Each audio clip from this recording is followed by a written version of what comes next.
Jenderal AS prediksi serangan Rusia ke Ukraina bakal mengerikan. At this time of over 100,000 ground forces, air forces, naval forces, special forces, cyber, electronic warfare, command and control, logistics, engineers, and other capabilities along the Ukraine border. All of it packaged together.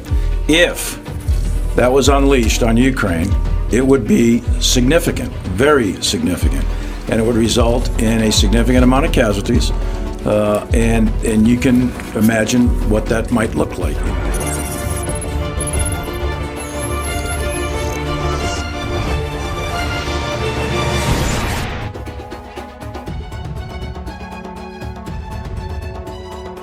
Rusia disebut-sebut bakal melakukan invasi besar-besaran ke Ukraina pada awal 2022. Meski laporan itu berkali-kali dibantah Kremlin.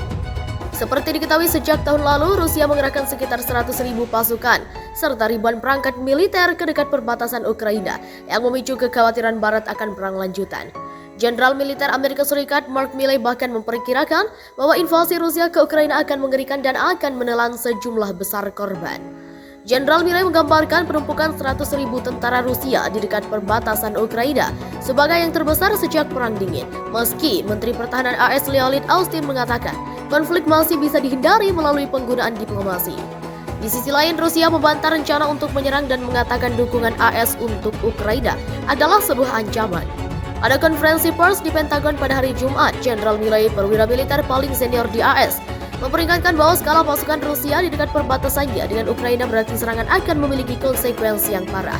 Jika itu dilepaskan ke Ukraina, itu akan menjadi signifikan, sangat signifikan dan akan mengakibatkan sejumlah besar korban, kata Ketua Kepala Staf Gabungan seperti dikutip dari BBC pada Sabtu 29 Januari.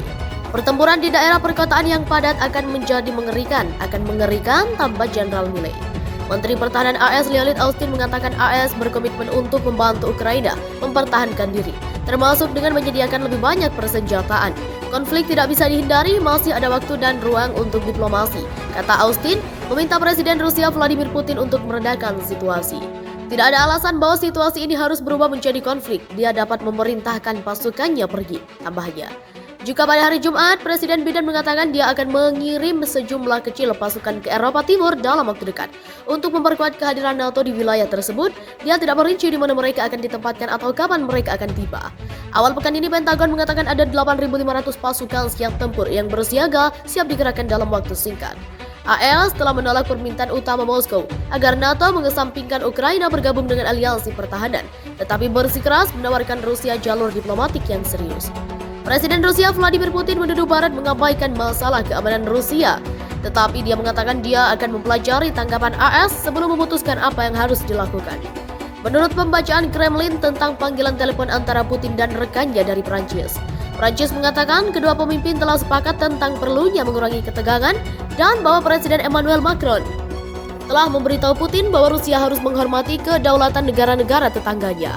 Beberapa ribu pasukan Rusia telah diberangkatkan ke Belarus untuk latihan militer bersama yang puncaknya berlangsung antara 10 hingga 20 Februari. Pemimpin Belarusia Alexander Lukashenko mendukung Presiden Rusia Vladimir Putin. Sejumlah pengamat dari Barat mengatakan latihan yang disebut Elite Resolve itu menjadi kesempatan berlatih dalam misi melawan Ukraina. Gambar-gambar yang diunggah online menunjukkan bahwa kekuatan militer Rusia termasuk kendaraan lapis baja, tank, dan sistem roket telah bergerak ke wilayah tersebut.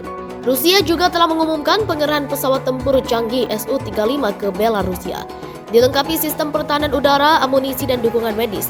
Apakah aksi Rusia bisa dihentikan? Presiden Vladimir Putin telah beberapa kali melakukan perbincangan dengan Presiden Joe Biden, dan hingga kini diskusi tingkat tinggi terus berlanjut.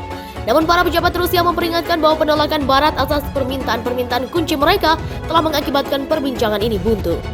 Pertanyaannya sekarang, seberapa jauh Rusia akan bereaksi? Presiden Biden memperingatkan invasi skala besar akan mengakibatkan bencana bagi Rusia. Tapi jika serangan ini hanya kecil semata, dia berkata, negara-negara Barat akan saling ribut soal apa yang harus dilakukan. Gedung Putih menekankan gerakan apapun yang melewati perbatasan akan dihitung sebagai invasi, namun juga memperingatkan bahwa Rusia memiliki persenjataan lain termasuk serangan cyber dan taktik paramiliter.